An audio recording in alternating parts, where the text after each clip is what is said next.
Three, two, one. All right, we're in. How you doing, folks? Mike Knox is on the podcast with me today, and if you want to learn about Mike and his first career as a prison guard and a parole officer and involved in the whole kind of government penal system, please go to podcast number 54. Today, though, Mike and I might delve into that a little bit, but we're also going to get into his second career after that, which has been acting and comedy and stuff like that. So, Mike, welcome back to the podcast. Thanks. It's great to have you back. It's been a couple months. When you were, I think when I last saw you, we did like a deep dive for like 2 hours into the prison world, into your previous roles. It was pretty kind of dark and depressing. And then I remembered that like in the last 10 minutes of our chat, you were like, oh yeah, and I'm acting tomorrow. I got a job as a priest, and you're doing stand-up comedy in the evenings, and you're building this whole kind of second career. And it was like this little glimmer of hope at the end of a really tough conversation. And I was wondering if we could just pick up where we left off. It was very nice of you to see that. Yeah. Yeah. It's a big glimmer of hope that's expanded. Yeah. That's amazing. So let's take everyone back just a bit. So, you worked in the penal system, in the prison system here in California for 27 years? 23.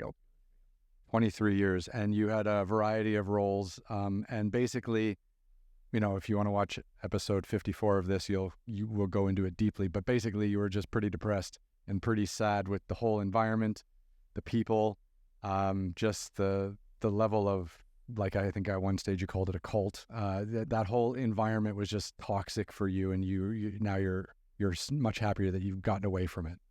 Yes, much happier. And I think a lot of times in law enforcement, you're not allowed to have any emotions. And so I've definitely realized, like, you're closed off because nobody understands what you do. So you just kind of step away from what's going on in society, and you really don't know how to communicate with other people. And I think that's what's great about acting, especially with acting, is that it's not real. So like I played a cop, I think about 2 weeks ago, and I arrested a guy, and there's no consequences to it. I fictitiously take him to jail. He doesn't sue me. The department doesn't get mad at me. That's what I thought was so great about it. So since I have been with this new career path, I've just every day is kind of opening my eyes up to, I should have done this a long time ago. Mm-hmm. And for reasons that, I got a lot of bad advice and didn't do it. And a lot of it was, you got to have something to fall back on, which I think is a complete lie. I think if you're a young actor, go be an actor. Don't do anything else. But I see that so many times. There's just people, they quit. They get frustrated with it because it is hard. It's a hard job. It's hard to make a living out of it. But I like it much better than. Well, previously in our last conversation, and I watched part of it actually before you came by just to like refresh my memory a little bit, but you were saying actually that you were incredibly well compensated in your former job working in the prison system, like, and the money was good, and at some stage, you had always kind of wanted to start another career and wanted to get back into acting and in comedy, which I think was your first love, but they were just throwing money at you, and it was really just hard to turn down.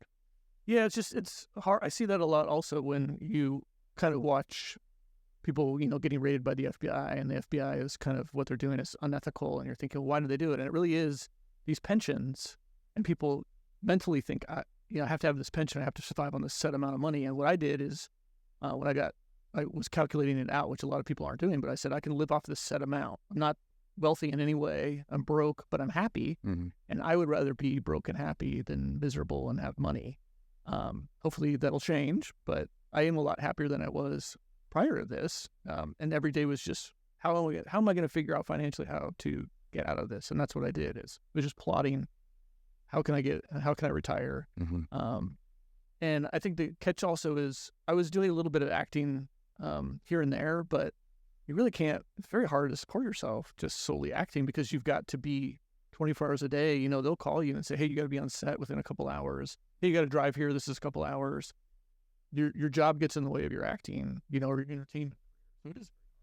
I think it's almost impossible to be an actor or comedian or anything like that and have any kind of other full-time job, because you have to be totally flexible. Like I've had a lot of actors, a few comedians, a few people in entertainment here on the podcast, and a lot of them have just been servers. Like they've been in the catering business, private catering business. One of them actually was an actor, and then was kind of so upset with how much of a gap there was between the good work that they actually set up like their own catering business. And now he like before he was a server at a catering business, he's just set up his whole own business.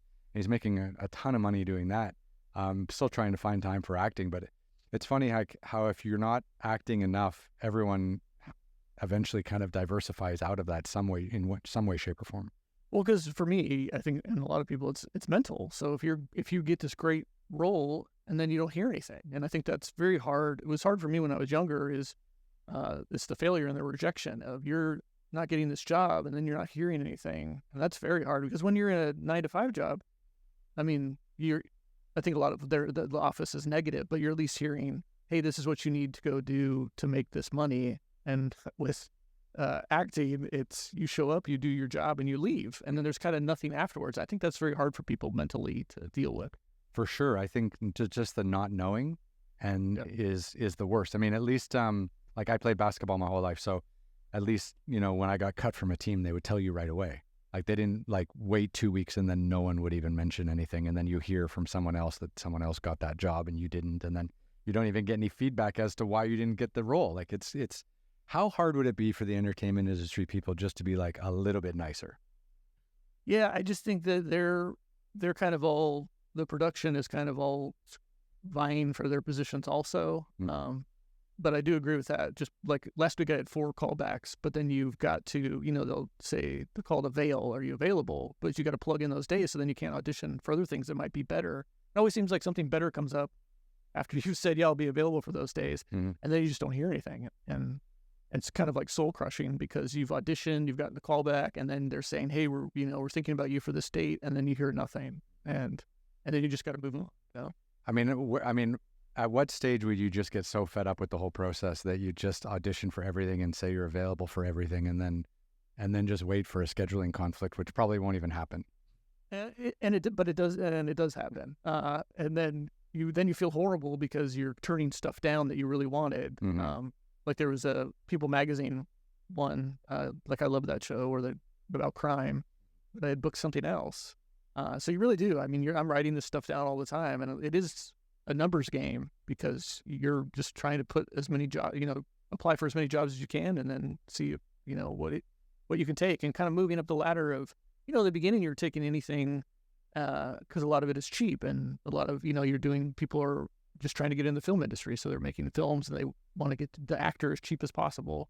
So then you're kind of moving on to, I can't take that free role, I've got to keep that day open so that I can, get a better role. Which is just the nature of the business. Yeah. It's interesting. Like, it's interesting how much of like a hierarchy there is of starting out with casting, directors and auditions. And here's a question for you. What's the ratio of in-person versus remote auditions? Like how many videos are you making and just sending them in blindly and maybe not hearing back versus having to drive in, sit down, do an audition in front of real people and then wait for some kind of callback? So far, it's been all, except for one, self-tapes. And I like that better because I can prioritize it. Because when I was younger, I did have to drive across town and I had to go find a parking space. And I was using a Thomas guide, so I couldn't find the place. And it was very frustrating for me also with my massive anxiety. So just to get from point A to point B, it's just easier to do a self-tape for me. I know other actors don't like it. And it is kind of, I think, as we're seeing more people go back to the office, I think that you'll have more in person. But I think it is more convenient for them as well, just to do a self-tape. Yeah. That's a lot of tapes to have to watch, though. It is. And I also think, my face doesn't transfer very well from self-tape into real in-person. So I would rather do an in-person. And I just think. Yeah. Yeah, convenience. But also, too, I always think, an actor, is such is really like a tool for the director, right? Like at the bare bones of it, everyone on set is a tool of the director. The director has to use everyone who's there to make whatever they want, whatever their vision is, right? And I always thought the casting directors and the actual directors, if they're actually in the room with you, they might ask and make a few changes in your performance and be like, okay, I like what you did there. On the next one, try to tone this down or try to maybe bring in this, idea or something like that. And they work and shape the character with you. I always feel like the self-taping stuff, even though it's more convenient, it's just colder because you're just like, okay, well, this is my read of this character and I'm getting zero input from anyone. That's terrifying. Yeah, and it's very difficult. I do like it. I would listen to, like, I used to think the casting director was against you, and the casting director is 100% for you. They want you to do that job, so then they can push that forward to say, hey, these are the people that I want for that role. So to me, it's just it's the paradigm shift of how that you're looking at it, and if when the director used to say to me, like, just change that a bit, my ego would be like, what's wrong with me? And now it's just, I'll make that change and move on. And so a lot of it is just a head game. But what I do like also about it is that everybody has a job to do, and everybody's trying to do that job because they're trying to get that film done. And I never experienced that before in any other line of work that I was ever in. Everybody was trying to sabotage everything else. And when you're trying to get something done in film, everybody's there trying to make a product. And that's what I love about it. Yeah, it really does seem like a whole team coming together, trying to push everything over the line and get stuff done. And that can be a beautiful thing to be a part of if you don't get that in your day life or your other work, right? Oh yeah, that's what I love about it. I worked yesterday, and it was this, beautiful home, and that's what I look at. Wow, I'm in this beautiful home, and there's craft services there, and somebody comes and gets you and tells you to go on set, and they point and tell you what to do, and I think that can be nerve-wracking for people. But a lot of it is, what I like about it is listening. What I was doing prior to that was kind of a one-way listening of those people are just supposed to do what I say, and really when you're on the set, you're listening to what the director or the AD wants you to do. And then, you're going to show them your craft, that's the way that I'm going to do it. And most of the time, they like what you're doing. Amazing. So, okay, let's go back a bit. So, you walked me through in our last conversation together, episode 54. You worked in the prison system here in California for 23 years, and it was pretty destructive to you. I mean, you were pretty unhappy with it. You really didn't like the colleagues you were working with. You kind of felt like the whole system was broken, but you didn't leave it, for 23 years because, I guess, the pay was good, and also too, it's daunting, right? Like changing jobs and trying to prepare financially for whatever's going to come next and however long that'll take. Just wondering if you can walk me through, at what stage in that 23-year period when you were working for the prison systems, when did you decide enough was enough? And then how long did it take you to actually quit? And what the preparation and the mental preparation was for that? Because a lot of people out there are probably in jobs that they're not super happy with and keen to get out and keen to try something new, and might see you as a motivation of someone who had a really decent, and well-paid job, but it was kind of killing them, killing their souls, and you needed to get out because you needed to be somewhere else. And I was just wondering if you could walk me through that a little bit. The main thing for me is my daughter got very sick. She has epilepsy, so was taking care of her for 15 years. So a lot of my focus was on that. So it was just at least I have a job. Health insurance was very important at that time. Yep. So as my daughter got better, and now she's 17, so she's got some independence, then I was able to go, okay, this is when I can, because when you're in certain government jobs, it's a pension, and I had one of the last great pensions for California, which is I could retire at 50. So it was the day that I turned 50, that's the day that I'm going to retire. And it was just me plotting, calculating out the amount that I could survive off of, and, I'm going to have insurance, and I'm going to be able to survive off this amount. And if I, make really I only had to make a very little amount to, kind of get through month to month. And it's just, a lot of it was kind of a wing and a prayer, but it did work out to my favor. And I was scared to do it. And I think a lot of it's the fear of change. And so I was thinking, how am I going to do this? But I just wanted to take that leap of faith, because every day was just so depressing. And I got to tell you, I was that guy that would be in the emergency room where they put a red dot on you and say you're about to have a heart attack, and you'd be like, but I feel fine. And it's that stress of this job that is absolutely horrible. I think a lot of people are in those jobs. And what I think is great if you are trying to get into acting is all that stuff sent to you now. It was never sent to you before, but you can get on all these lists they're going to send you. You can pick and choose all the, the acting jobs that you want or you don't want, and you can do that. There's stuff that's filming on if you really want to be an actor, you really want to do especially comedy, is so easy because, you can get on lists where there's all these open mics everywhere. You can go hone your craft wherever you want, and you can do that at night. With the acting, there's stuff on the weekends you could do. So a lot of that also was charting, hey, I don't, my daughter will be with my wife at this time, so somebody will be able to watch her, so I can take that 8 hours and go work on a set somewhere. So I really was meticulously trying to figure out a way. And I think a lot of people don't. I think a lot of people are asking permission to do it, or they're, I meet people that they, I want to go do comedy, but they don't ever do it. I think we are kind of in a world where people just don't want to do those things. They want somebody else to do them. I see that a lot with writing. Somebody wants you to write something for them. You really have to write that stuff yourself. Or, I've been thinking about doing a podcast. Yeah, do a podcast. All that stuff now is at our fingertips, which was never there before, which I think is great. Yeah. It's interesting, like you say that. I think it's just, people are just deathly afraid of risk and change, right? Once people kind of get stuck in to something, even if they hate it, and they end up staying with it because they just don't know what's on the other side. Yeah. Oh, definitely. Yeah. I mean, when okay, so you retired bang on right at 50. Now, like, did anyone help advise you financially as to like when you think you could retire, or how much you might need to hold on to, for the rest of your days? Like, there was no guidance or anything? Were you working on just the back of an envelope? Yeah, so there's supposed to be guidance, but it's the government that I worked for. So those people that you would email or call would never answer the phone because it's government, right? And so a lot of it was me looking and seeing, okay, I'm supposed to calculate this, and I don't know. And then, you're kind of you're calling other people that have retired, and they're kind of telling you the same thing. Oh yeah, I didn't get a hold of anybody. These people owe me all this money, and so they would tell you, yes, it's absolute dumpster fire, but it will work out. And so what they do is they'll like do a 3-year audit of you, and they'll say, because basically they want us to make sure you were working that entire time, and this is the amount that they owe you. So there is a formula, and you can mathematically do that formula yourself. And so I was like, I hope this thing works.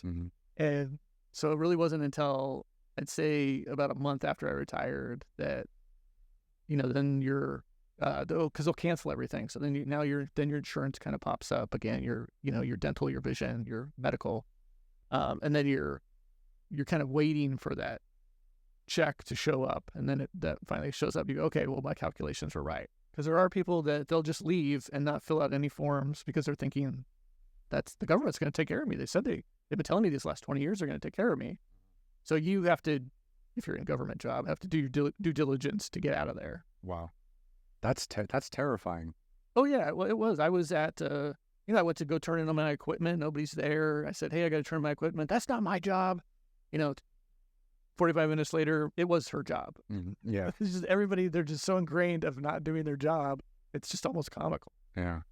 Obviously in our last conversation, and a lot of it's flooding back now, and I thought I'd remembered quite a bit of it, but it did seem like just such a toxic workplace. Oh, yeah, absolutely. Yeah. And then I think that's the difference is there's probably about 10% of the people that are like, hey, this place is absolutely toxic. And then the other people are like, I don't see it. And that's what I said when I mean a cult is that people they're blind to it. They don't want to see it. And I think a lot of also people don't, if a problem comes up, people don't want to help you solve that problem. They just want to stick their head in the sand and hopefully it goes away, which we see all the time. Yeah. And as daunting as it was to retire from that line of work at 50, I mean, how many months or years after retirement did you feel like I'm going to be okay? It definitely takes a couple months because you're like decompressing. But I would look at it also was immediately within the first month, I lost 30 pounds because that's all that I would do is I'm driving around Los Angeles just eating constantly because that was the only thing that fed my soul was just every day, what can I have something to eat that's going to make me, all these carbs and sugars that are going to make me feel good, and coffee, like, 8 cups of coffee every single day. So as I started to lose weight, and then when I went to the doctor, they're like, oh, you don't have high blood pressure anymore. You don't have all these ailments where we thought we were going to die. And so I was like, okay, well, I'm doing the right thing because mentally. But really, the first set that I was on where I did the scene and I was like, I played a composer. I'm in all this makeup. I was like a ghost. And I pretty much had no idea what was going on. I just wanted to be in acting. And that was like my first acting job that I got paid for. And the director hugged me afterwards, and I was like, oh, this is what emotion is, and this feels good. And so then I was like, I made the right decision. Mm-hmm. I didn't get paid a hell of a lot of money for that, but it was like the coolest set that I'd been on, and everybody, and I would hear throughout my life, whole horror stories about Hollywood. We still do. Mm-hmm. But so far I haven't. I've just had every single set that I've been on is a good time. But that could be just because your work was so miserable before. Yeah. Oh, absolutely. No, yeah, and I see people, and most of the time I'm way older than everybody else, but and people are bitching and complaining. But I just see, that's life. You've seen things differently as you look back. Mm-hmm. And I think I would have been that exact same way in my 20s, as I would have bitched to complain, like, this isn't right. Why are they doing this? Mm-hmm. And I see that on sets. People come in late and they start to complain, and they're simply just kind of find a reason to kick them off the set. For all the chaos you've seen as your previous career as a prison guard and then as a parole officer, like, when shit goes wrong on set, you must be just as cool as a cucumber.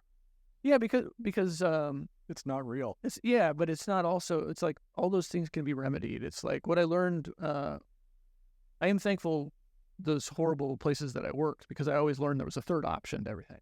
And so when people are in crisis, it's like it's not the end of the world. We can get this done. And I think a lot of times people get caught up in this crisis, but you've got all these people on a set that all want to do their job, even down to the production assistants, and it's going to get done, because there's always some crisis. We can't find any bobby pins, or we can't, find any hairspray or whatever it is. Send somebody out and they go get it and they bring it back. Mm-hmm.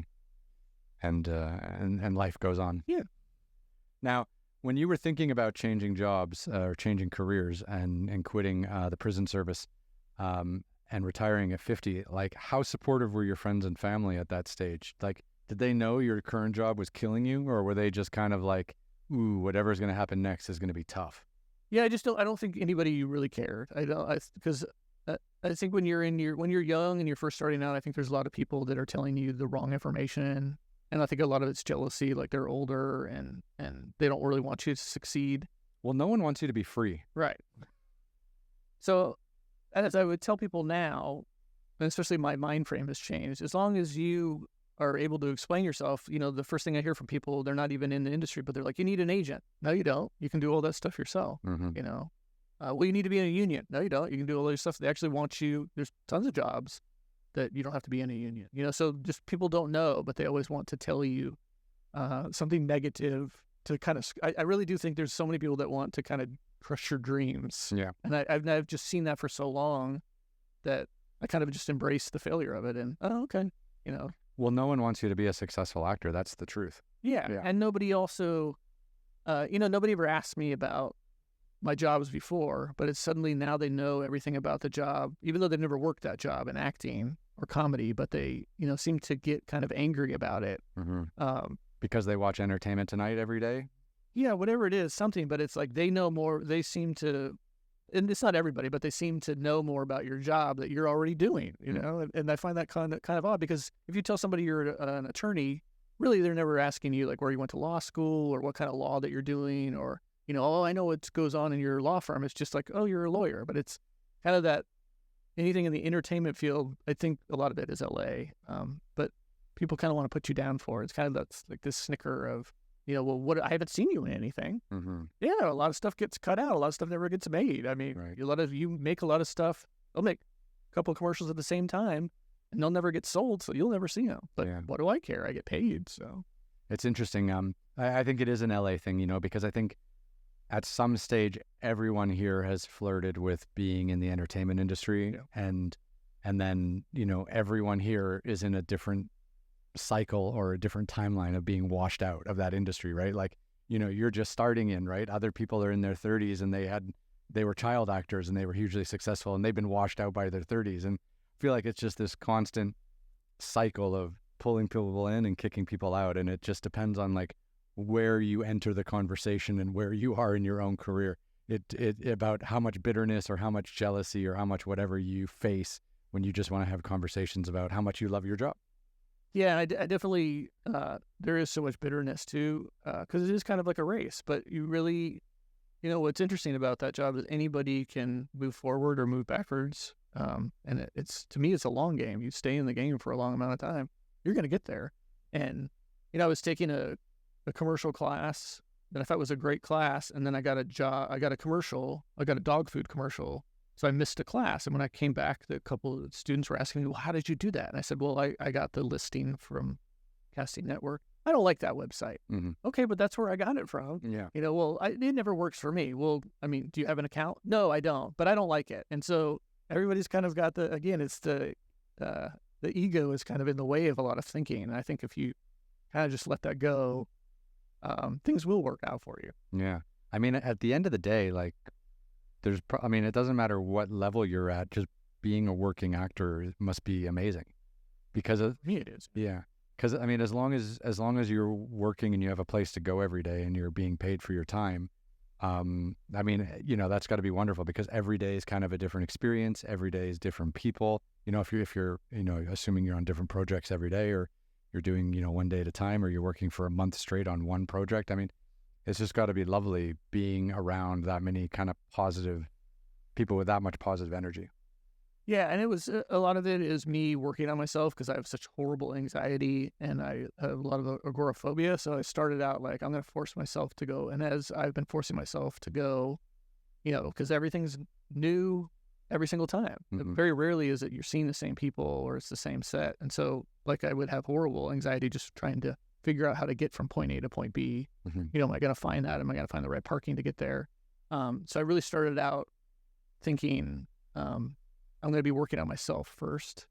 And I see that with younger people too. It's like, if you can put aside that, you're not going to become famous. Maybe you will, but if you just want to look at it like you're a working actor, you're going to get work. It's all there. Yeah. It's just that most people get sidelined. I'm going to become famous. Mm-hmm. That's the rub. That's the catch. Yeah. That's interesting. I mean, were you ever working as a parole officer and like just daydreaming of being an actor someday? Like, was that literally what was going on in your brain? Like, fuck, I can't wait to finish this job and retire so I can, follow my true passion and be an actor. Yeah, I probably around 2000 and I want to say 2007, right before my daughter really got sick.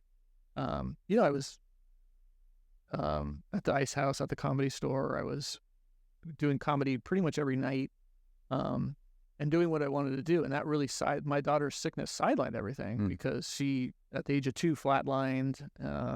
She flatlined another time, but she was severely sick, and there were a couple times where I almost lost her. And so it was 24 hours a day of my wife and I just kind of having this PTSD of living with a sick child. And so that really did sideline where I couldn't do that anymore.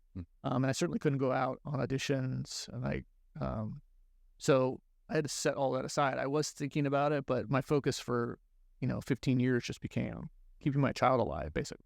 And how stressful was that? And also having a job that was kind of killing you slowly.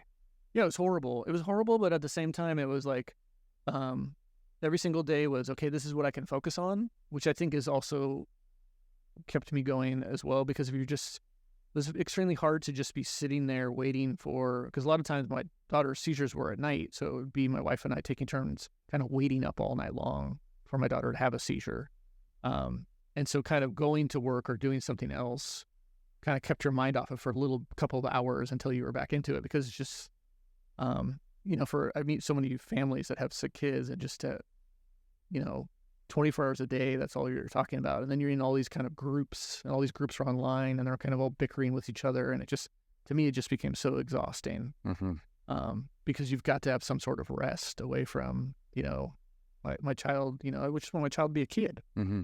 I mean, that must have been unbelievably stressful for you to be taking turns with your wife, staying up all night, making sure that your daughter doesn't have like an epileptic seizure, and then having to go to work the next morning tired, not well rested, and then just hating your fucking job. Yeah, and I hated it because I did have a lack of sleep. I was sleeping usually in my car or somewhere, but the work did not care whatsoever. My managers and supervisors, they didn't give a shit. They could care less that my kid was sick and that, I'm in crisis all the time. All they cared about was, the first time that I was in the hospital, my boss had said, well, you got reports to do, so you got to come into the office. I was sitting there in the ICU with my child who almost died. Fucking asshole.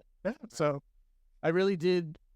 I went in young, kind of, I think I was early 30s at that time, thinking, and I think I'd been lied to also about all these jobs. You kind of go to college and they're like, you get this job and they're going to take care of you. It's going to be this one big family, and you kind of learn, no, these aren't your friends. They didn't really care about you. And they just kind of, when you have a sick kid, I think a lot of people, it resonates with a lot of people, is that your family and friends kind of abandon you just because they don't know what to do. Mm-hmm. Because my kid was always kind of in the hospital, and so people just, it's awkward. You don't know what to say. I mean, I do get that, but it is very hard to be dealing with that. So you just isolate yourself from the rest of the world. That's got to be a really tough thing to go through. Yeah, it was. But she's doing good now. That's great.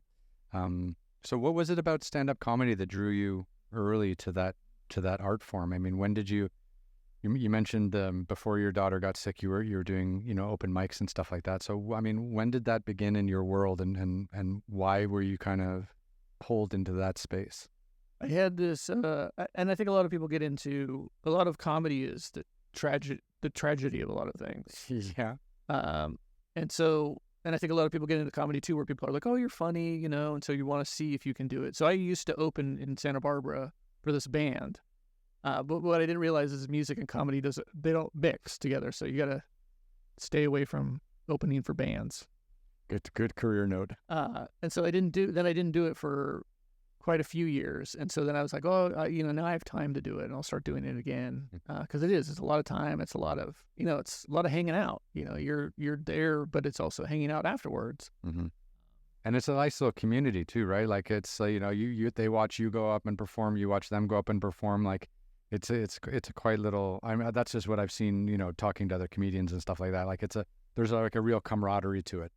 Yeah, sometimes. I mean, there could be. I've only had a few times where, but again, you meet some people that are. But it's comedy, so there's a lot of odd people. And that's the understatement of the century. Yeah, so that's what I would do whenever chance that I got. And the thing about comedy was I think there's probably been there's two guys that when I started doing it, they're still doing it. But everybody else quit doing it. Yeah. Because it becomes very hard to, I always look at it like if you're a musician and you have a great song, people want to hear that song over and over again. But when you're in comedy, people hear that joke, they don't want to hear it anymore. They might hear it the second time. And so it's very hard. A lot of the comedy is bringer shows where you got to bring people. So your friends don't really want to go to your they'll show up a few times, but they don't want to really go anymore. So it does become very hard to kind of get a following. So you really have to do it for long periods of time. There was one guy that he was always the MC for everything. Mm-hmm.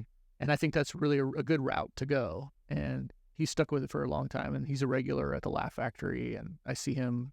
And those are the guys that I'm very proud of because they did the work to do it. I think a lot of people think it's just easy. You get up on stage, and it's not. It's horrifying.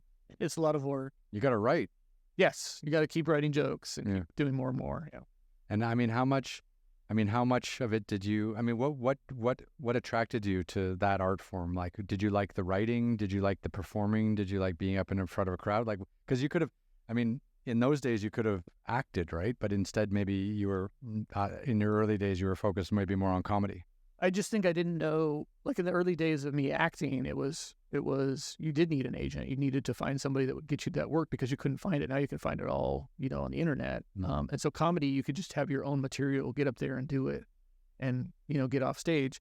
But it was such an immense high. The first time that I did it, it was on Del Playa Street in Isla Vista, and there was a couple hundred people there. It's like 12. After 12, they used to let you be out all night long. And I was just up there. I was doing an imitation of Eddie Murphy imitating Bill Cosby. I didn't know what I was doing, but everybody was everybody loved it. And so then that band said, come back and do it again. So I kept doing that.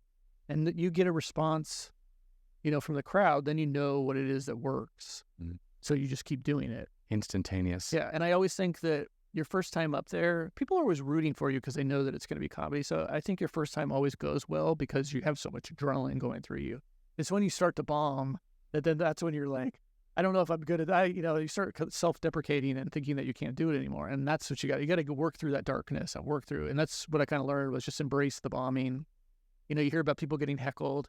I've never really got heckled. I had one guy looked like Greg Allman that was in the back. He was just wasted, and you're going to deal with that. And I think more than the heckling, you just deal now with people on their phones talking, Yeah. So a lot of it is just fear. And that's what I liked about it. I figured I worked in a prison. That was the most fearful I've ever been in my life. I worked in South Central for many years. I think I can get up on stage and do comedy. But it is fearful. People don't like to public speak. They don't like to get up on stage, and I totally get that. So that's what I wanted to do. I wanted to embrace the darkness. Yeah. No, that's amazing. And in the early days before 2007, I mean, how many nights a week were you going up and doing stand up? It was probably four nights a week. I had a regular show at the Ice House that I was doing. And when my daughter got sick, I just couldn't do it anymore. That also I didn't really like also because the bookers, I would say, hey, I can't do it, my daughter, and they didn't care either, because there's all these other people that are right behind you. I mean, I get that, but that was disheartening because nobody really cared that I couldn't do it, and very few people I think understand that, especially when you're younger and people don't really have families, so it's not really a big deal to them. Right. No, I mean, the stand-up comedian world is pretty isolating and exhausting, right? Because they're traveling on the weekends. They're playing live in other cities around the United States. Like having a normal family life is almost impossible. It is hard. I mean, that's where good money and getting your name out there is going on the road. I could just never do that. It was always, and I really don't ever want to do that. It's kind of like cruise ships. You can go on there, you can make good money, but a lot of people that do cruise ships, you've never really heard of famous people that do cruise ships, so you kind of get stuck on the cruise ship boat. So I was kind of always just doing the comedy to work on myself, and then if I had the jokes, I could then put that into writing for TV scripts. Or I have 2 books that I wrote, so I was always just writing stuff down and seeing if those jokes work.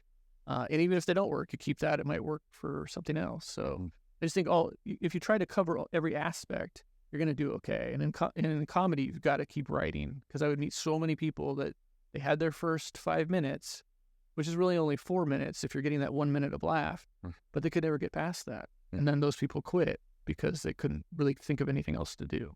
It's quite amazing when you watch these like Netflix series or HBO, these 1-hour stand-up comedy specials where these, very well-trained professional comedians are just going for, 60 minutes, 70 minutes straight and just not missing a beat. I think it's really one of the truly most impressive art forms.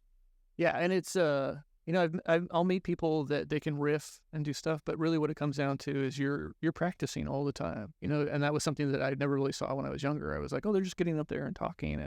No, they're constantly working on the jokes, and they're constantly memorizing it, trying to hit it, see if it works. Because what is kind of great about comedy is for the most part, it's a new crowd every night, and you're working something can always come up. So it really reminds me a lot of improv, which I was always afraid of, but I really think improv is the key to life.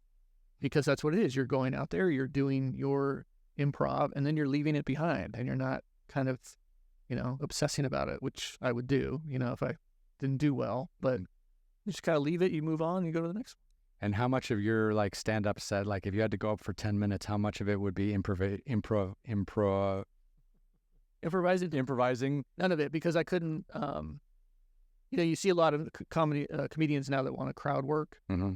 And kind of when I was doing it, nobody really crowd worked. But to me, those are the guys that can go better when they are talking to the crowd. Mm-hmm. I would always have to stick to my jokes, and that was kind of the stigma in my head of, am I going to nail that joke? Because a lot of times, I'll get up there and forget a couple jokes, and then have to come around. And I mean, it really is kind of a dance that you're doing of trying to weave those jokes in the right place and see if they work out or not. It was interesting, Adam Sandler, who I adore, and who kind of taught me about comedy, because I started watching SNL when Sandler and Farley and all those guys landed, and he was doing a podcast the other day with Joe Rogan for his new Netflix special that came out, and he was saying that he goes out on stage sometimes and he gets so excited, and there's so much adrenaline rushing through him that he actually forgets his set. And he was saying that just off the stage on both sides are big televisions, which the audience obviously can't see. and they have like trigger words which get him back into the rhythm of knowing what he needs to do next, because he says he just gets carried away with it and he loves the audience, and he's got his guitar out, and recently he's also had a guy playing keyboards with him, and he gets so kind of wrapped up in that he completely forgets what's next, and he needs the televisions to remind him. Yeah, and as as I get older, my memory isn't as sharp, so I always keep a set list with me in my wallet, or it's actually on my phone now. Yeah. But something always that I can bring with, and you hear that argument of don't bring it up with you, but the professionals, they always have it with them. Yeah. Whether it's cue cards on the floor that you can't see, or something's always hidden. But that's what makes the show great, because they're professionals, and that's what they should have. Yeah, and they're recording too. They record every set. Yeah. Now, I mean, so here you are in your 30s, kind of getting into this stand-up comedy space, and you're doing it 4 nights a week. 2007, your daughter gets quite ill. What was it like taking 15 years off and then going back onto that stage? Probably even more frightening. But at least I do suggest anybody that wants to get into comedy, go take a class, because I didn't do that in the beginning. I just went up there. So there are rules, to how it works. So if you take a class, you at least become comfortable with where you're going to be, and what you can and can't do. Especially now, you can't say things that you were able to say 15-something years ago. That's probably true. Yeah, so, definitely if that's what you want to do, go and plan it. And I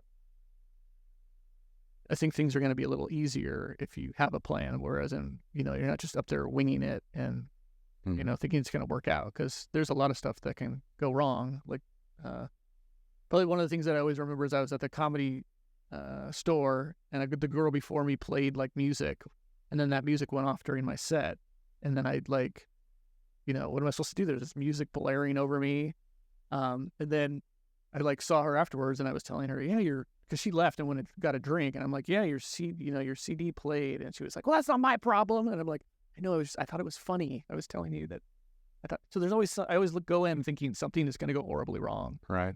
So are you telling me there's classes that you can take in LA about how to be a yeah? Tons of classes, and there's tons of great teachers, because all of those comedians are trying to, for the most part, it's a young person's game. So there are comedians that they're just better teachers, and I think that they'll help you. And most people in comedy are willing to help you. Yeah. What are 3 kind of really key things you need to know about stand-up comedy before you want to go out and do it? Like, what are a couple like key lessons you might learn in one of these classes that you've learned over your career? You definitely got to have the material, and you definitely got to be able to. I mean, go into it like it's a fight. You're a boxer, that's your stage time, and take that stage time. Because a lot of times I would go in there thinking, the crowd doesn't like me. Who cares? You go in there and you do your material. You make them like you. Yeah, but you go in there every single time, no matter. I was at Winnetka Bowl, and it was me and the bartender. Make that bartender like you. That's your job. Your job is supposed to get in there and do it, and embrace that darkness, because you're going to have one of the hardest things for me was to say your joke and then have dead silence. Yeah, that's going to be terrifying. You think that joke is hilarious, because there's one joke that I had that I still think is hilarious, and dead silence. I never got a laugh, and you just try to rework those jokes. But you've got to embrace that darkness and the silence, and I think if you can especially do that, you're going to be okay, because that's what's going to make you want to quit, because you're going to be like, your ego is telling you you're horrible. The audience didn't like me. I'm not fit for this. And I always look at it like, wow, you got up on stage and you did something that most people don't ever do. I mean, it really is, to me, it's a sport, and you're trying to be a professional at it. And I give a lot of props to people that, no matter where it is that they're up there, trying to do a craft that nobody else, a lot of people don't know, what it is that they're doing. Though they're quick to critique you on it and tell you how horrible it is. But I admire anybody, no matter what they do. And even the ones that get up there and do the worst. Yeah. No, you got to make an effort. You got to try. You can't just listen to people who are going to talk shit and not even try to get up on stage. Yeah. Yeah.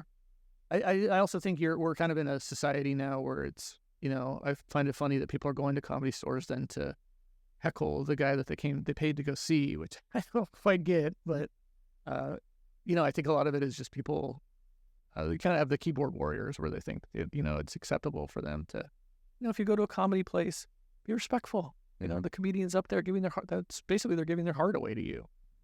And how hard is it as a stand-up comedian to get bookings and to get a place on stage every night or 4 or 5 nights a week? Like, how hard is that?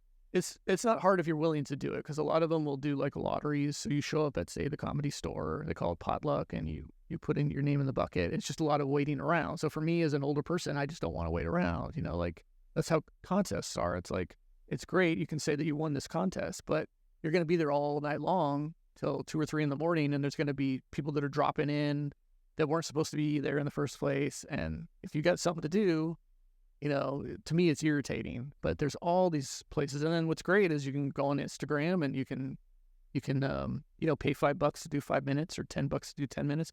To me, that's great. And you have all these kind of little clubs. And those little clubs, people don't think this, but you will go there and then somebody will see you and go, hey, I know the booker over here. And you'll kind of watch these people go from bigger clubs and start to, that's what I really do enjoy about it is as I've gotten back into it in the last year, I'm seeing people that they're out on the road. Now they're touring on ships. They're doing all those things to make money doing comedy.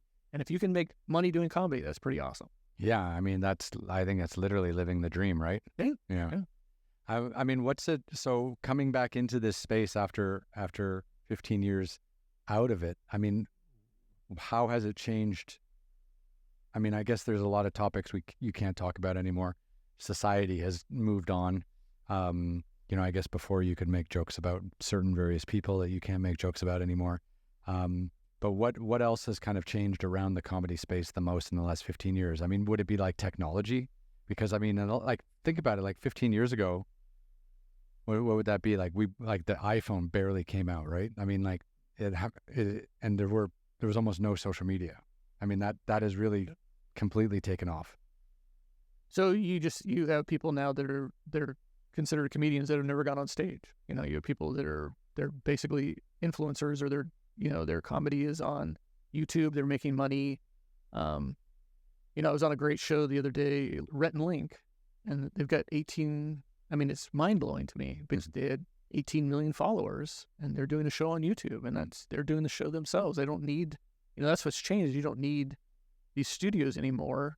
You used to have to go to these studios to kind of ask permission and do that stuff, kind of like what people would call gatekeepers. Mm-hmm. You can do anything. You can film your own movie, and you can do it very cheaply. Yeah. No, YouTube's amazing. I think in 2023, YouTube kicked back over $6 billion in to creators for creating content on their website, which is unbelievable. So yeah, you're right. There are no more gatekeepers. But again, it's like, do you prefer to build up an audience in the physical world, or do you prefer to build up an audience like in the YouTube world? And I guess if you're super savvy, you'll do both. Yeah, and it just depends. I root for the people that have been able to do it, because I certainly online can't figure out, I don't know what video works and what doesn't, and I don't know how to monetize any of that stuff. But other people have figured it out, and I think it's kind of like the Wild West. It's great because you have all that stuff that we didn't have before, and especially, I see this with people that they want to do. You could simply do a short film. You could take that film and show it, and you could show it at film festivals, and you can get that show. You could get a 20-minute movie bought, and then somebody else wants to pay you to make a bigger film. So there's all sorts of different avenues that didn't exist before, which I think are great. Mm-hmm. No, it's amazing. How important is just being in LA for you? I mean, can you imagine if you'd started your career in the prison services in New Orleans or, Louisville, Kentucky or something like that? Like, you wouldn't have had access to this whole entertainment world around you. No, and I do. I mean, there's a lot of people that are moving out of LA, studios that are moving out. But to me, still, you do need to live in LA for the fact that, I'll get called at 8 o'clock at night. Hey, you got to be on set tomorrow, 7 o'clock. So if you lived in another state, but I do see that. I worked a couple of weeks ago where everybody on the set, a guy flew in from Pennsylvania, and then he just, afterwards he took an Uber to the airport, but he just wanted to work. Mm-hmm. And it is hard economy-wise, where a lot of people from the set lived out of state and they came in. But to me, it's just more convenient to be here in LA because that's still where everything is being shot. It really is, isn't it? Like everything's still, I mean, and the people you need to meet are all still here as well. Yeah, and if you wanted to say you wanted to be, I meet a lot of people that want to be writers, which is for TV, and it's very, shouldn't say horrible, but it's extremely hard. But if you want to work your way up, be a production assistant, it's here. There's tons of studios that I never even knew existed before that I'm going to now. That I used to pass by all the time. Sound stages that I never knew were there. Yeah. I mean, do you see like, because we've kind of broken away from this big studio system model. Now we've got streamers. Now we've got a whole bunch of small studios that have kind of matured up into something, quite interesting, like Lionsgate and A24 and all these others. Like, do you really see like there's way more work now than there was 15, 20 years ago? I see less work now, just because COVID kind of wiped stuff out, and then you kind of had a shift where everything was going to be this streaming. We're going to get everything done very quickly, and I think that kind of hurt a lot of people. So, like right now, the whole thing has survived till 25, and I just see a lot less jobs than I was seeing before. They're still there, but I do think that the industry's suffering, and not a lot of people. I don't think they really want to talk about it. But again, it's always when studios are changing. What happens when the studio gets too big, it's losing money, it merges with somebody else, or they, want to leave and go out of state for tax reasons or whatever it is. But, I never thought with COVID that I would see so many, especially comedians, got up and left because they couldn't afford to live. I mean, LA is an expensive place to live. It is, yeah, especially if you're a podcaster or a stand-up comedian. No, but it's true. Like there's a lot of places like Texas and things like that that are much more reasonable, more bang for your buck. But then you take yourself out of the game, I think, at some stage too.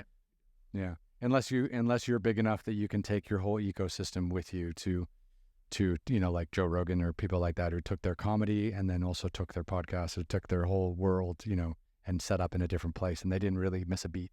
Yeah, and a lot of that, it's kind of like winning. It's like a lotto win. You have very few people that are actually able to do that. But again, if you look at the traffic is all back in LA, and those are all people connected in one way or another to the industry, and that's what really does. That's Los Angeles. It's the industry, and everybody's trying, whether it's craft services or trucking, whatever it is, somebody's, working for some sort of studio, some sort of film. And that's what supports the entire. And what's this kind of hang on till 2025 or basically something magical is going to be happening where they're going to start, having more jobs. But really, there's been just a lot of, you look at the studio, a lot of studios have, like Warner Brothers right on, what is that street called? I can't remember. Built these huge studios where it was we're going to have all streaming in there, and then they're kind of empty. Or like I was on a lot the other day and everything was kind of empty. Usually those places are booming, full of people, and then that's that employs everybody else. So the studios have overbuilt or extended themselves, but they just don't want to say that. But yeah, I do. But I also think now's the time for, like, I think it's great that I got in at this time, that I'm starting at this time, because there's low budget. There's there's student. A lot of these students. That's what's great about LA is there's so many student films. And when you think student films, it's like, oh, there's some students doing it. No, these are from universities, and they're trying to do their thesis, and they're going to go get They're going to go get jobs in the film industry, and they're going to remember you if they liked you, and they're going to hire you later. So if you're starting out, those student films are great, and they're some of the best food I've ever had. How do you think you've been received kind of entering back into the acting world as someone who had another job for 23 years and now is retired? Do these people that you're working with, do they appreciate the life experience that you bring into all your different characters? Are they appreciating the professionalism on set that, maybe someone in their 20s who's never worked, a regular job brings? Because obviously you're, in your previous roles, you would have had to been incredibly professional and disciplined, because you were dealing with really difficult people. And I'm just wondering, whether that plays a role in your new career or your second coming of this entertainment career. I'm hoping that it does. I do see, if you show up on time, show up early, and you get there and you check in and you don't say anything and you keep your mouth shut, I think I've had that happen. They invite you to come back, and I think that's tried and true, and that will work for you. And don't expect anything. The other people, kind of lower your expectations. Don't go in there thinking. I was on a set the other day where the guy kept going, well, why am I doing this and why am I doing that? Well, that's what the director wants you to do. Just do it. So And for me, if that's doesn't work out, then it doesn't work out. But I just look at it like I got paid to show up to this set for this day, and I'm making money for that day, and it's so much better than what I was doing before. I would do this for free. That, it's a job like anything else. And how much better are you sleeping? Sleeping great. Not having to be a prison guard or having to be a parole officer every day? Yeah, because with those jobs, you kind of everybody, the weight is on your shoulder about it. You're always blamed for everything. So now that I don't have a blame for anything, that's the best sleep I've ever had in my life. Yeah. I mean, what's it like now not having a real boss? Well, it's great because my bosses were all narcissists. They were horrible, horrible people, and they're allowed to be horrible people. And nobody ever calls them on being horrible people. So that was for the prison system, not for the entertainment world? Yeah. Because entertainment, what I like about it is you're your own boss, really. Mm-hmm. I mean, unless you have an agent. But for the most part, even when you have an agent, you can go out there and hustle and get your own jobs. Mm-hmm. And for me, it was just the timing was good, and that's what I'm doing. I just look at it like this. Every single time that I'm there is learning experience. That's why I was forcing myself always to get up and go to, have those jobs that I would have never really cared to have before. And I kind of look at it like, well, that's cool. I get to play this certain character. What's the next character that I'd like to play? Mm-hmm. And how are you splitting your time now between the stand-up world and acting? Pretty much just time management. If I get a job for acting, then I won't go out and do comedy. Yeah. But the great thing about comedy is that it's usually later at night, so there's always something. There's places to go 7 days a week. Yeah. Can you name off some of the better kind of comedy places in LA? I know the Comedy Store. I've been there a bunch. Yeah. Well, if you're starting out, there's Comedy Boulevard, there's Fourth Wall, there's Flashback Comedy, and those are ones that, UCB, also Upright Citizens Brigade, has open mics. And what's great is they're all, on Instagram, and you can sign up to be on Instagram and show up. Really? They do the open mic lists on Instagram? Yeah, they'll show a list, and but another thing they like about it too is you can go, oh, I know that person. I like watching their comedy and being, because it really is your tribe. So you're, out there networking and meeting people, and Mm-hmm. and then that's going to lead, especially in comedy, it's going to lead to another job somewhere else, because there's always somebody that's always trying to look for other comedians to be somewhere else. Right. And are those lists, are those open mics, are those like 7 nights a week? Yeah. Well, wow. And that's all here in LA. And there's so many of them wherever you live. And that wasn't really the case, when I first started out. When I first started out, I really couldn't find anything, and a lot of it just had to do with there was no checking on the internet to do. Right. Yeah, think about how much the internet and social media has changed the game as far as just planning and organizing. Yeah. Just the fact to have that information is just... Yeah. So now that you've kind of like bounced back into this career that you loved so much, and gotten rid of those dark 23 years of your life, where do you see yourself going in the next 20 years or 30 years? Do you see yourself doing this every day and just loving it? Yeah, because there's days that I don't love it, but I really do look at it like, as I get older, what else am I going to do? Play golf? This is so much, it's like such a great job to have that'll always be there. Mm-hmm. I see every day job. I see dozen jobs every single day. Oh, that'd be cool to do. I'd like to go do that. Yeah. And what's your process for finding roles or picking jobs? Do you kind of blanket and put out feelers for everything and then see what comes back, or are you quite specific with what you pick? Yeah, so if you're like on what I like, there's Actors Access, and then there's Casting Networks, and you have your profile on there, and then they'll send you, hey, if you could play the ukulele, then they'll send you stuff for that. And I'm usually putting down, roles for dads and priests and doctors and lawyers, and that's what you do. You just kind of tailor yourself to what you think is gonna, because I can't play a high school kid anymore. I can't really play a college kid. Mm-hmm. So I figure out where it is that you're going to fit into, and then work yourself up from there. Whereas you start out, then you get more jobs, you get a reel, and then you're meeting other people, and that, because the reel the last time is what led me up to getting the priest job. The director said, I saw your reel, and I thought it was really funny, so that's why I chose you for this position. So all that stuff, it's just preparation all the time. Yeah. And I mean, what are these scripts looking like that you're working on? I mean, if you're doing a day shoot on a film, and you're playing a character, you probably have a few lines or something like that. Like how involved do you get with the script, or how many, questions do you get to ask before you actually have to perform?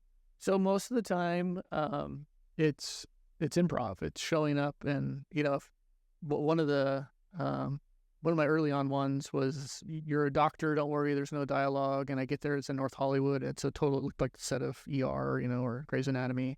I was like, oh, this is pretty cool. And I already had a doctor's jacket. So they're like, you're on set. And I go in there and they're like, okay, you're telling this guy that he's got kidney cancer. And I'm like, okay, is there a script? And they hand me the script and they're like, and give me the script as in Japanese, because it was a Japanese production. So a lot of times you have very limited information. It's just, you're supposed to be a doctor, okay. And so what I've realized is a lot of it is improv, a lot of it's showing up, but a lot of it is great because that's when you can show off your acting. So when I got onto that set, it was 3 different speaking parts and I found out later on that this is I could never find it, but it was a huge show in Japan that was like a medical show. And it was just cheaper for them to come here and shoot it in North Hollywood. And I see kind of a lot of that is, there's a lot of production companies that are shooting stuff and then they're sending that it's going to other countries because, you would never know there's all these other shows going on. No, it's true.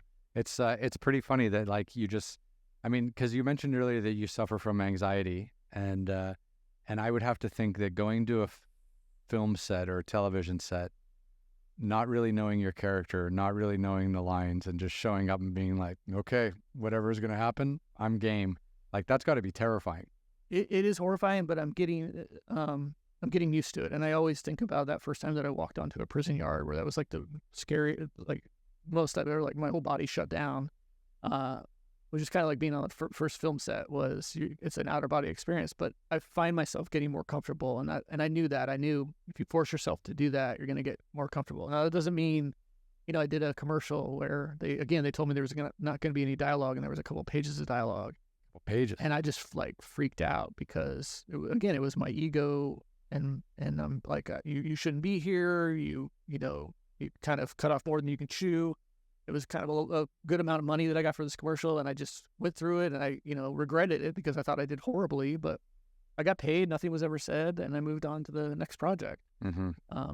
But that's what I learned from that time, was that you can go in there and do horrible, and they might think it's okay, or they might never use it, but It's interesting, because I do know I have spoken to quite a few producers and directors here on the podcast as well, but not as many actors as I would have liked. So your input on this is pretty interesting. But the producers and the directors are working so hard every day to stay on schedule, but they're also making so many changes every day because they try something and it doesn't work, and they want to go back and try it again. And the amount of work that the producers and the directors are doing after you've wrapped for the day, before the next day starts, like you could have a call sheet for the next day where you need to be on set at 8, but then when you're on set at 8, you're doing a different scene, they've pushed that to something else, they brought in someone else, now you're not going on for another 6 hours or something like that. Like, they're constantly juggling, and it almost seems from the outside looking in, maybe you can add some color to this, but it almost seems like the entire job, it just requires such a huge amount of flexibility, that because you just don't know, where they are in the full production, and, to be able to slot in your role at that time, on that date. And I would just find that to be exhausting, just kind of rolling with this constant flux in scheduling and changing. It is, but for the most part, everything's broken down. Like, this is, hey, we're going to go over here, and this is where you're going to, throw an orange at somebody's head. Like, they're very meticulous, and that's usually the production assistants or the AD's job.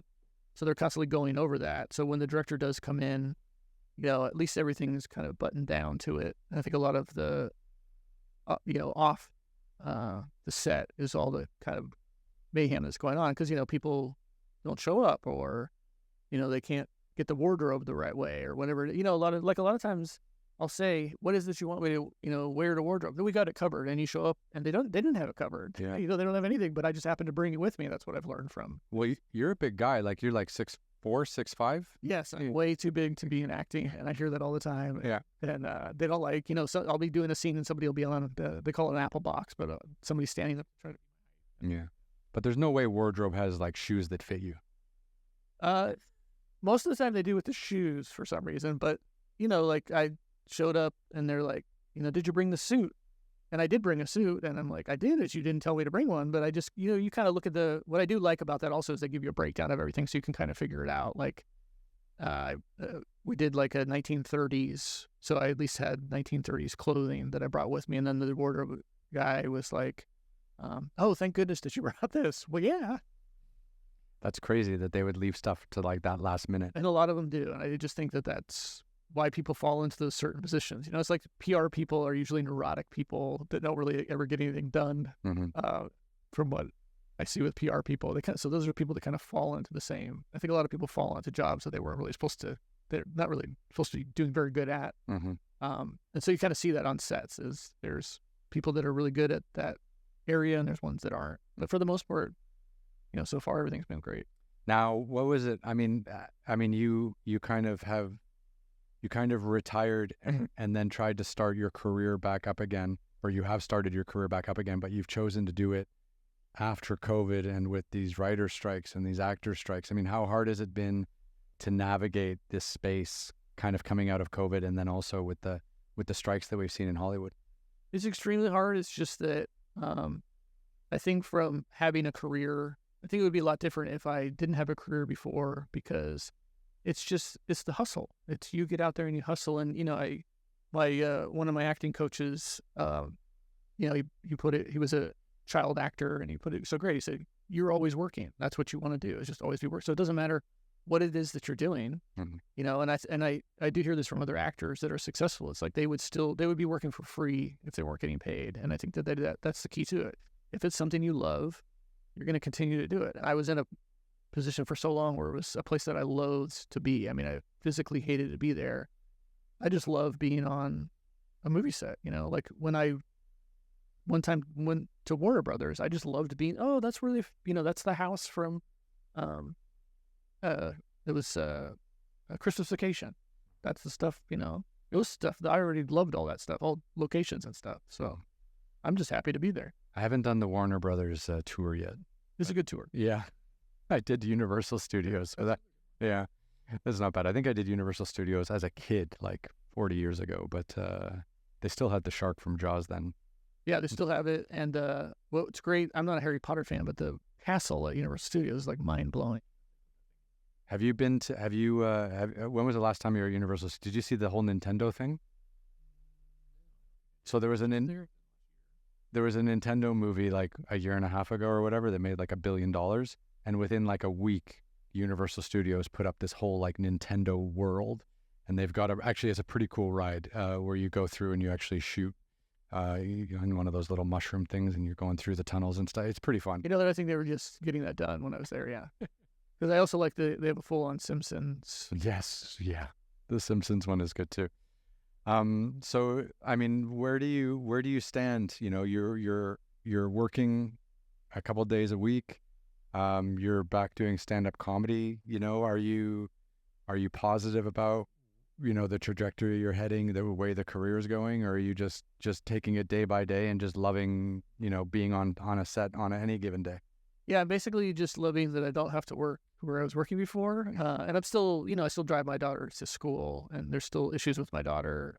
So that's my number one priority. And I knew that before. I planned that out. Hey, she's going to be graduating high school in a couple of years, or, when she goes to college, this would be a great time for me that I can do this, full time every single time. So now it's just trying to figure out, like she's off this week. So this is a week where I can book, a bunch of jobs and go do a bunch of comedy. But for the most part, it's because I'm driving her to school.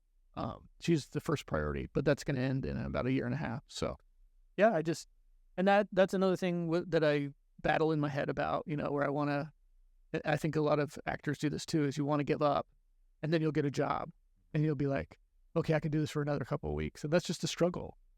You're constantly struggling with yourself. It's almost like, so like I make adventure TV shows all around the world, right? And I always tell people like, people always ask me like, how do you do this or how do you do that? And I was like, the best thing you can do is just turn off your brain. Like, have a guide, make sure they've done the mountain or whatever many, many times.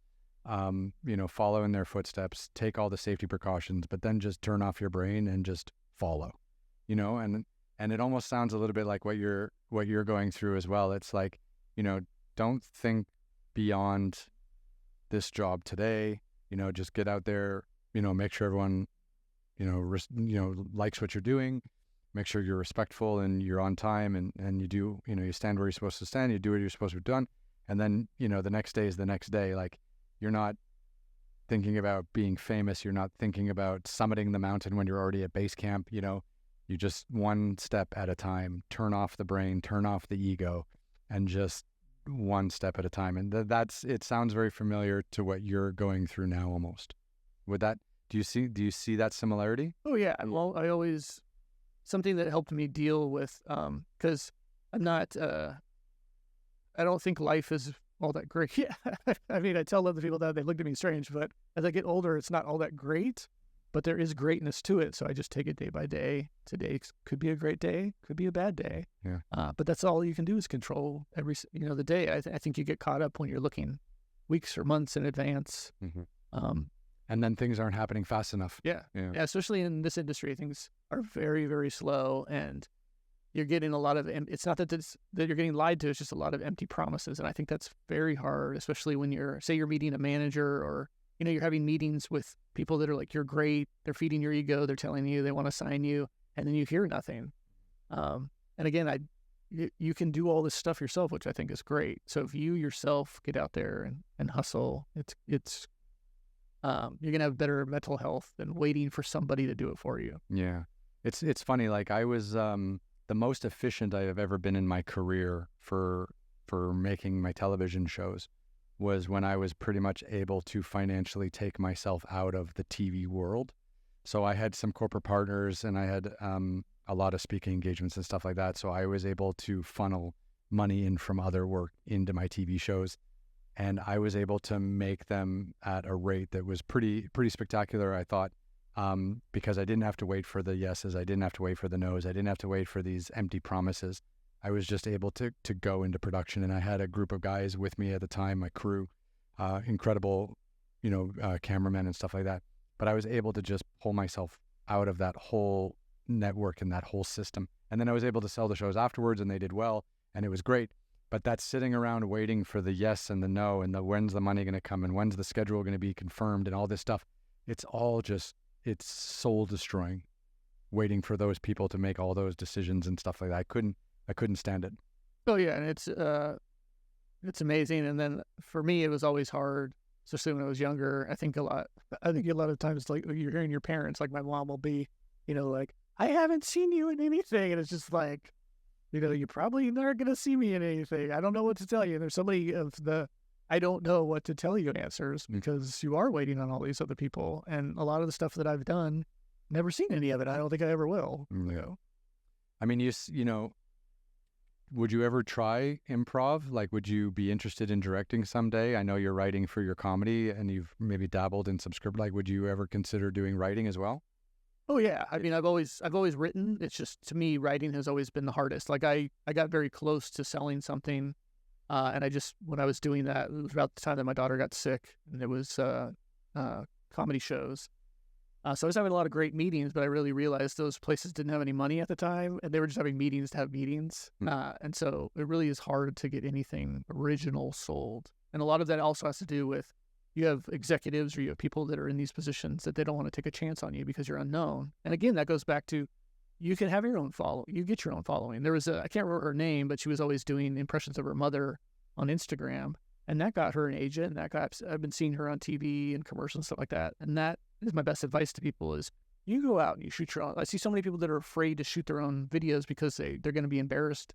Go be embarrassed, go post that stuff, no matter how ludicrous it is. But you have those characters, and, especially short stuff. My kid is glued. That stuff's like crack. I mean, my kid is just watching short little videos all day long whenever she can. That's basically where all the information, our way was getting in a car and driving out, or getting on our bikes and meeting people with my kid and that demographic, it's all just online. They're all talking to each other online. That's all they care about. Yeah. So it's such a great opportunity. Do a funny skit. I see so many guys, women that are doing these funny skits, and that's the whole basis of their show, and something will happen because you're being as Barry Katz, a guy that I really admire, manager, he says you got to be undeniable, and that really, there's a lot of truth to that. Yeah. It is amazing though, like that you can post on your social media channels and get recognition for that. Yeah. And a lot of people, I think a lot of professional people, they might not feel comfortable performing in front of their phone. Maybe they prefer to perform in front of an audience or be on a set with a director instructing them. But actually, if you want to make a name for yourself in this world, performing on your phone is also a wonderful way to get that attention also, because you have the opportunity to reach actually more people by doing something on your phone and having it shared or something like that than you would doing it, in a stand-up comedy club with 100 people watching you. And there's a lot of people, especially they live in the Midwest or East Coast or other countries, and they've got their own little niche of people, and they've got great following, and they're never going to do anything else. They're just going to do that following. So you can box yourself in a corner that way. But I think you got to cover all yourselves. If you're actor, comedian, writer, you've definitely got to be telling people that's what it is, because you might have that chance encounter where it's like, oh, I saw that person, and I think they would be good. You see that all the time, especially when somebody becomes a little more well-known. Here comes Martin Scorsese, and he's like, I want that person because I just saw them in this film over here. It didn't do well, but I want them in the next picture. Mm-hmm. But take that also as in a smaller scale. You're going to meet all these other, low-budget producers, directors. They're like, that guy worked well, she worked well, I want them on my next show. Mm-hmm. And that's how you work it. Yeah. So what do you prefer? Do you prefer doing comedy on a set, with a director and all these people watching you, or do you prefer being live with a live audience at a comedy club? I right now I prefer more the set than the live audience, just because the live audience is, it shouldn't. I mean, I guess it's a give and take, but the sets are a very long time. The live audience with comedy is kind of in and out. But I like the getting there, being on the set, and you're kind of making your own world right there. And then I also like when you're with the other actor, because usually somebody you've never met before, and then they're like, you're playing off that person, and that can be a lot of fun. You're meeting somebody that maybe they didn't say hi to you when you were waiting, and they're like, oh, that guy's kind of not doesn't really seem like a very nice person, and then it's like action, and then now you're in a confrontation with that person. So it's kind of, to me, it's kind of interesting. You're building your own world within that. Mm-hmm.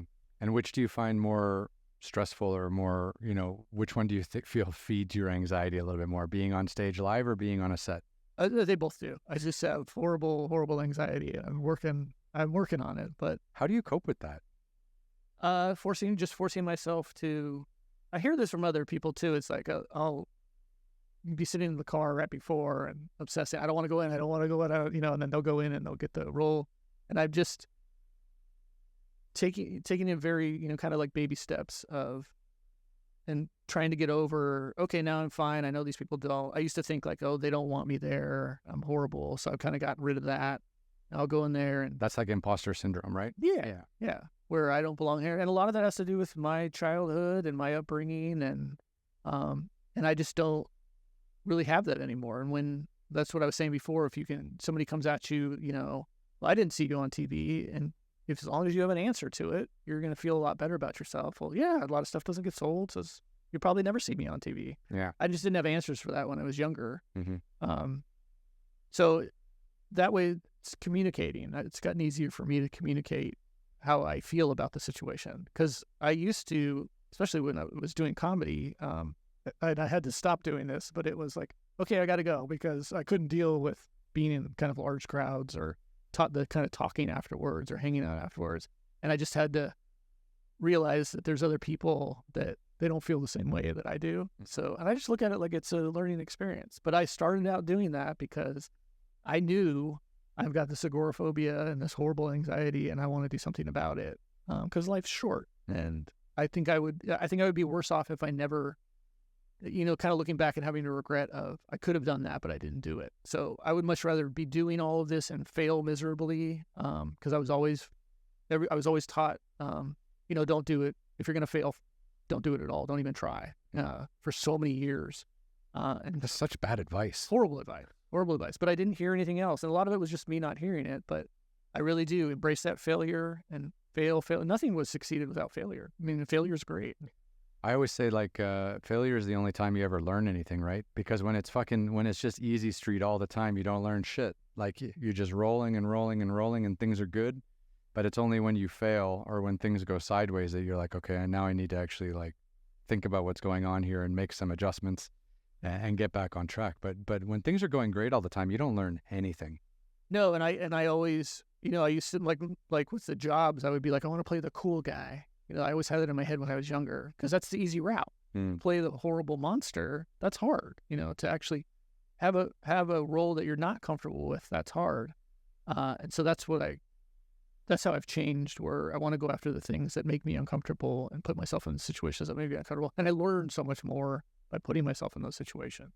Did you ever hear that story going back to the stage versus the film set versus the comedy store or the live comedy stage with the live audience? Did you ever hear the story back in the day with Robin Williams when they were filming Good Morning Vietnam? There was all those scenes where he was the DJ at the radio station, right?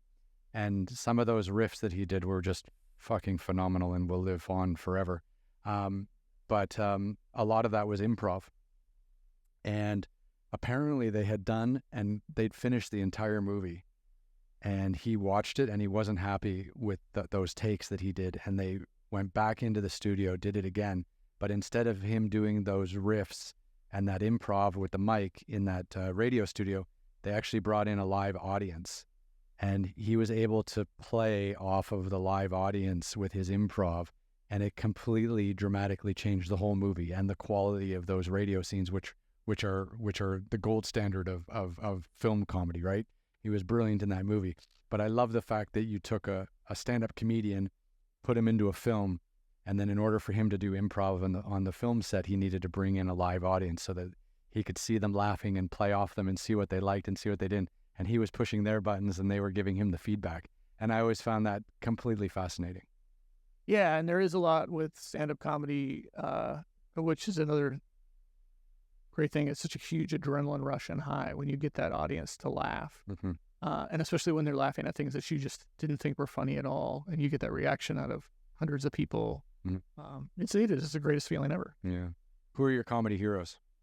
Definitely Kirk Fox. I also suggest people, if you want to get into comedy, find the comedian that you like the best, and you don't have to mold yourself after that person, but you'll identify with, I liked the way that I can easily, not easily, but I feel more comfortable getting up on stage kind of acting like him. So the first time that I saw him, I was like, that's the guy if I were to be a comedian, that would be the person that would be a comedian. That's interesting. Yeah. I love Anthony Jeselnik, mm-hmm. and he is dark, and obviously famous for his kind of like one-liners or his little dark stories that kind of go off. But I always like the way he kind of composes himself on stage and just delivers the most horrible shit you've ever heard in your life and somehow gets away with it. Yeah, and some get away with it, and there's stuff that I can't get away with, so I won't say it. Other people get canceled. Yes. Yeah. So what does the next few weeks look like for you? We're coming out of summer now. We're heading into like the fall, which is always the busy season. I mean, you've got we got 3 months and a week or whatever till Christmas. Where do you see yourself kind of between now and the end of the year? Just doing the same thing that I do. I get up every morning and I try to do 3 to 4 auditions or jobs, and I have a list of places that are open to do comedy. And so that's what's great is about being retired is I can, I have the time that I didn't have before to look and see what's open and what I can do. And mm-hmm. then I'll set my week up that way. And that's what I was doing, a lot of times. I shouldn't be doing this, but I'm doing that while I'm driving. Yeah. Yeah. That happens sometimes. Hopefully you're not driving too far every day. No. And I would, again, LA is so big. My one thing is I won't drive past Culver City. It seems so far down Culver past Culver City. Long Beach seems like another state away. I know it's ridiculous. I went to Palm Springs on the weekend because I have some family that lives out there, and from here in LA out to Palm, it's just all suburbs. Like Yeah. the city doesn't end; it just goes until you hit like It's fast. It's crazy. It is. We picked a crazy part of the world to live in. It is. It's I I grew up here, so to see like places that never had any housing before, malls or shopping centers, or I guess there's no malls anymore really. Mm-hmm. But it's just another thing that fascinates me about like LA is a place that for so long didn't want to really historically keep anything, so they bulldozed over everything. And Mm-hmm. but just to imagine where it came from is mind blowing to me. And I mean, I asked you a little bit about, where you think your career is going, or if you had any plans for the future or things that you might want to like try to plan out. And I think you replied to me like, you're just so happy not being a parole officer and working in the prison anymore, that every day, that you're on set is like a gift, right? But I'm just wondering, like, do you see yourself having an agent in the future? Do you see yourself, maybe working in bigger films? Like, that's definitely part of the goal? Yeah, because when you get an agent and you join the union, you're getting more money. So obviously that would be the next step. It's just, I hear this from, I've met with agents before and they say, well, what's your plan? And I say, I'm just happy I don't have one. So for right now, I'm just happy to not be working in law enforcement. Mm-hmm. And, people don't like to really hear that, because most of the people the job that I have now, that's their goal, is to become, this huge celebrity success, to make all this money. Money and fame isn't really a factor for me. I just have fun doing it. But you would seem like the ideal client. Like if I was an agent, I would sign you right away, because anywhere I send you for an audition or anyone I send you to meet or introduce, you're going to go and you're going to be a happy-go-lucky guy, because you seem like that to me now. And that's kind of who you want. You don't want someone who's like scheming and plotting how this movie is going to pump your career in this direction, and so that you can get to the better director 3 years from now or something like that. Like there are people in this town who plot their careers out like that. Like, okay, I'm going to work for this director now, this director later, and then eventually to be like a Scorsese or something like that. Like I, as an agent, I would just be like, hey, Mike, I got, this director wants to meet you. Can you meet him on Tuesday? And you'll be like, yeah, great. I love it. And what's the role? I don't care. I'm happy to meet a director, happy to be on set, happy to be working. Like that's a dream come true, instead of having these people kind of constantly undermine agents and managers and plot out their own path to success. Yeah, it's just that I think a lot of people don't really see it, because it's like the agent is the end all to everything. You're still got to get out there and work to get the job. And really the agent is there. Yes, they're going to get you a better negotiation depending on your agent, but the work is all up to you to do it anyways. And that's why a lot of people, you're surprised to learn, oh, well, why'd you change agents? And it's like, well, that person can get me this better job, but it really is up to you to be hustling. And so the agent is trying to really looking at it like, well, what's the least amount of work that I can do? So if that person, got a show or whatever, then all the agents come to sign you, the agents and managers and all these. That's why the more successful you get, the more kind of the entourage you see, because there's all these other people that are trying to get a piece off of that person. But there's quite a few of, comedians and actors that I met that don't have an agent. And if somebody wants to work with them, they just call them, because, now you can email somebody or call them, which you couldn't do before. So direct contact. Yeah. No, it's amazing, because I've been writing to quite a lot of comedians actually in the last couple of weeks to try to get them onto the podcast, because I find this kind of genre of live performance thrilling, right? And I love doing a deep dive with people like yourself into what the motivations are and how you feel and the writing process and all that. And yeah, they all reply. It's amazing. Like, people are checking their DMs. People are, you can write to pretty much anyone and get a reply. It's just, they might not accept to come and work with you or be on the podcast, but you can have a dialogue.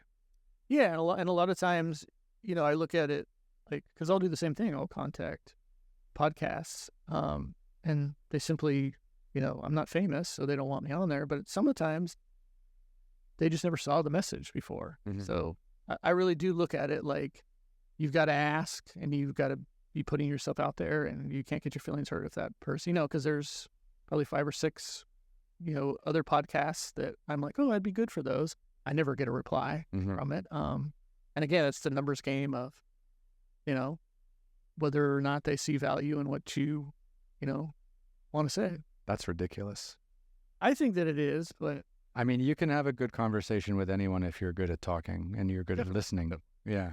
And that's the thing. It's just like, and I've come across that on this podcast too. It's like, do you just aim for people who have more Instagram followers than you or more YouTube subscribers than you, or do you really want to reach out and like have really in-depth, powerful conversations with another human being? And it's like, and it's almost like you have to choose, which path of those to go down. And then of course, once you have like 1,000 podcasts out in the world, you can make choices, and those people gravitate towards you because all their PR people know that your podcast is one of the better ones or gets the most viewed or something like that.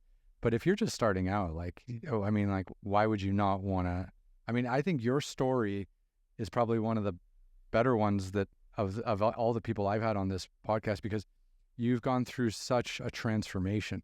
Like, your world was so dark, and now you've kind of gone through the shit and come out into this kind of second coming of your entertainment career. And you can see how, like, I didn't know you back then, but I see how happy you are now, and it must be literally night and day. Yeah, thank you. Just most people, they're not seeing that. But I also think that, I really do think it's podcasting is still, I know it's been around for a while, but it's still its infancy where people are not really knowing what to do with it. But I really do think if you keep at it, I have another guy that gave me a shot, Joe Marshall, who I became very good friends with. And it was only like a few months ago where he had like a huge bump in followers. So you never really know. It's kind of, the other thing is kind of like the algorithm of stuff that you don't have any control over, but you do have all these people that are watching. And sometimes the hosts of those places don't really realize that. No, it's true. And you don't know who's watching and where they're watching. I mean, I know you have statistics on YouTube and stuff like that, or on your podcast platforms, but it's true. Like, you can put out a podcast and have 30 people watch it, and then 2 days later you can put out another podcast and have 5,000 people watch it, and there's no rhyme or reason to any of it. It's amazing. Yeah, I feel it sounds morbid, but I like to film graves, right? And so the Nicole Brown Simpson, I got 1 million hits off of that grave, and it's so dark and a horrible, poor woman was murdered. Mm-hmm. And so that's like on the top of my list. So, those things can, help. Just that small little clip of 15 seconds get you all these people that go, oh, okay, that's something that I'm interested in. And it's a great avenue to kind of advertise for yourself that was never there before. Kind of like your brand. You're filming grave sites? I do. I like to film grave sites, and then I also like anything that's Los Angeles, so like especially defunct, like Toys R Us or places, because we kind of forget, they kind of go, so many things have gone out of business in the last 4 years. Yeah. But I filmed like a Wiener Schnitzel, and it got like 80,000 views or something for a Wiener Schnitzel. But I try to stay away from fast food, but the fast food seems to get people like it. I think a lot of it is the nostalgia. I think a lot of people grew up, on this idea of like the Burger King, McDonald's wars, kind of Pepsi, Coke. That's kind of in our psyche, and we don't really realize it. Especially if you're older like us. Yeah. Yeah. But I mean, like, Kmart went out of business, Sears went out of business, and you would never know, like, that's where everybody used to go. And so I think a lot of it, there's kind of some sadness to it. But I also think with graves, I think a lot of, there's so many celebrity, like, there's got to be 100,000 celebrities, and so many of them are just forgotten. Yeah. So which graveyard do you go to, if you don't mind me asking? I go to all of them. Yeah. Some are the security is a little tight on Forest Lawn and stuff. Hollywood Forever loves for you to be there. Didn't they put a screen and a movie they have movie nights. They do yoga there. But they in the cinema they encourage you to be there. So I just went the other day to see Pee Wee Herman's grave, because I always love I love Pee Wee's story. Mm-hmm. Especially Pee Wee was at Groundlings. Paul Rubens was at Groundlings, and he had so many different characters, and that one character of Pee Wee just stuck. And I always think of, I really did grow up thinking that was Pee Wee Herman, and he must have that must have killed him. Like, I can't get out. It was so popular that he couldn't get out of that role. Yeah. And I think it really did take that arrest that he had for people to realize, oh, that's a different guy. Yeah. It was so powerful for all of us. Yeah, it's amazing how like comedians or improv actors create a character, and then that becomes them. Yeah, and you really kind of, I was the same way. You kind of get fractured in the way that you're thinking of, that's just that's also a human being, and he wants some time away from all of us. Yeah.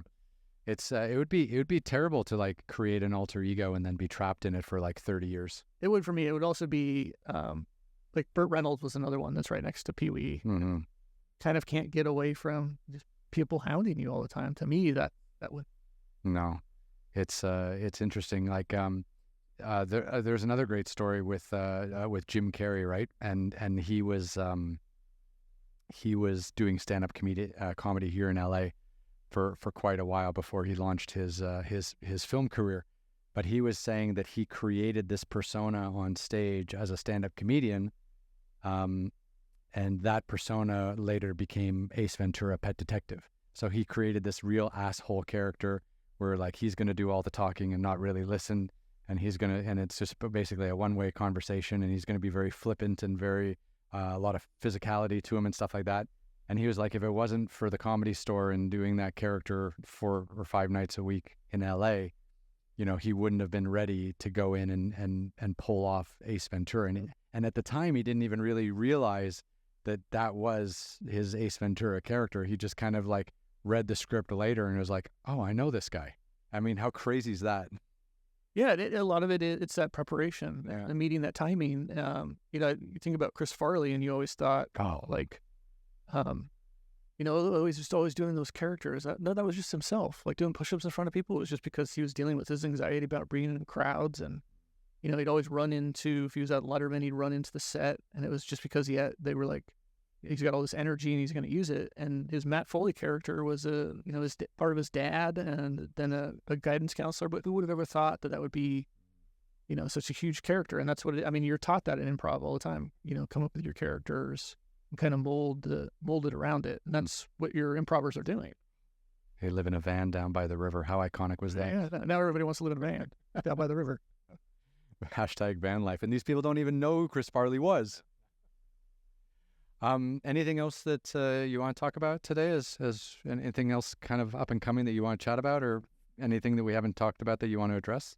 I would just say, if anyone do the exact opposite of what I did when I was younger, if you want to, because it's LA, so you got to move to LA. I meet a lot of people. Yes, move to LA. Mm-hmm. You don't need permission to do it, and follow your dreams. Go, get in acting classes and be broke, and live with 5 roommates, and you got one shot in this world, and I would recommend to do it. And I was always taught, don't do that. Always have something to fall back on, and I think it's ridiculous. You can always find some job in the film industry while you're trying to be an actor or a comedian, or definitely follow your dreams. And do it young. Yeah. Yeah. Like, you can make so many mistakes in your 20s.